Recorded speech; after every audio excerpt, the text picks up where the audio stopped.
Well, hello and welcome to this week's 3-Minute Moodle.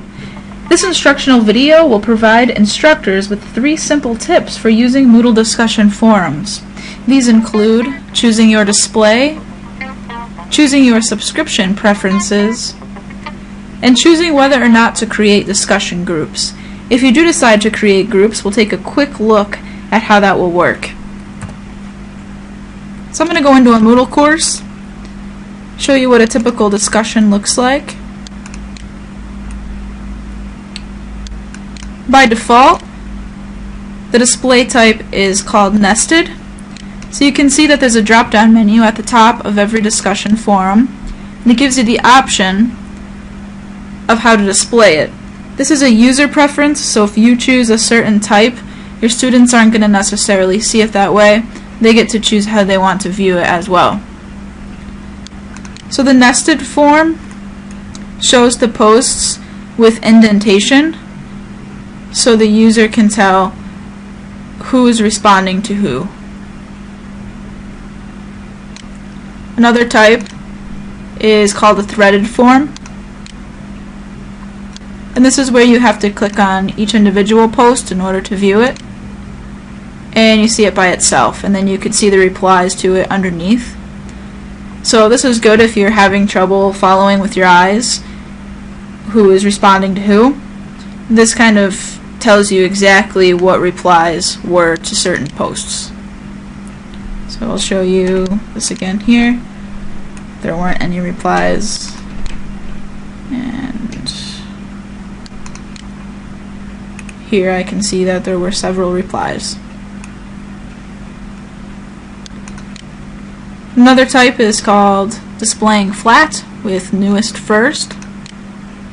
This is where there's no indentation. It's just going to show you from newest to oldest the posts. Then you have the opposite of that, where there's no indentation but it shows you from oldest to newest, chronological order that way. So I'm going to switch it back to the nested form, and then I'm going to move on to tip number 2, and that is choosing whether or not to have subscriptions.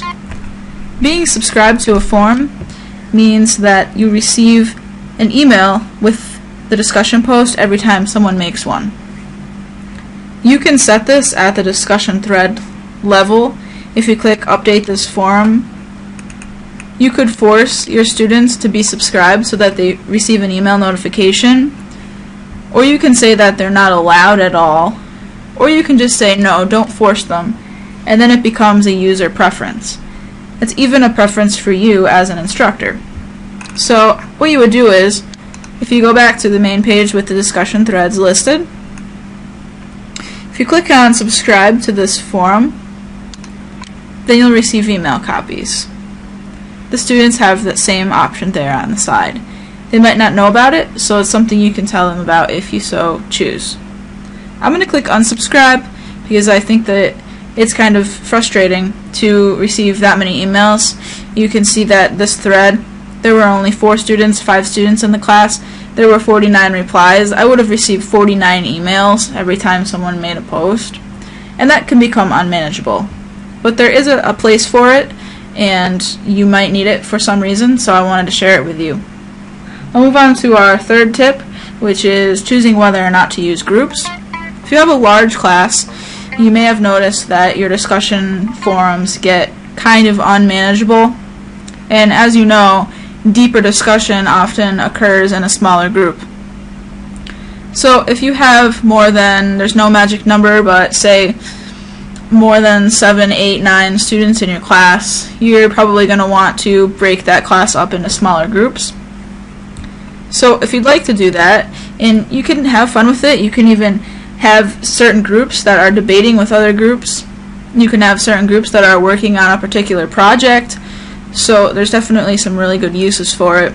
So if you just click on groups here, first thing you want to do is create them. So I created a group A just by clicking on create group, and then if you click add remove users, you can see how you can move users into the group. So there's 2 users that are in it now, and if you want to remove them, you just do that the same way.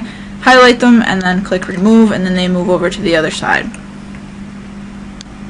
Next step is after you go into the forum, you're going to want to click on Update this form. Now I already have this set to 2 separate groups. You're going to want to make sure that you do that because by default it's going to be set to no groups. Save and return to course. And then this is very important. It's a step that is often skipped.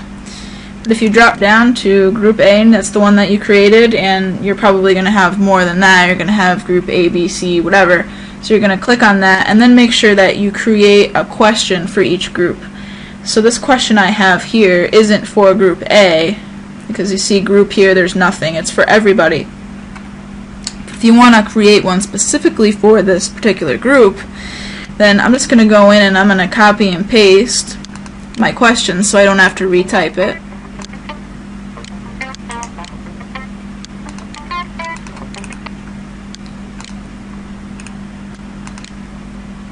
And then you'll notice that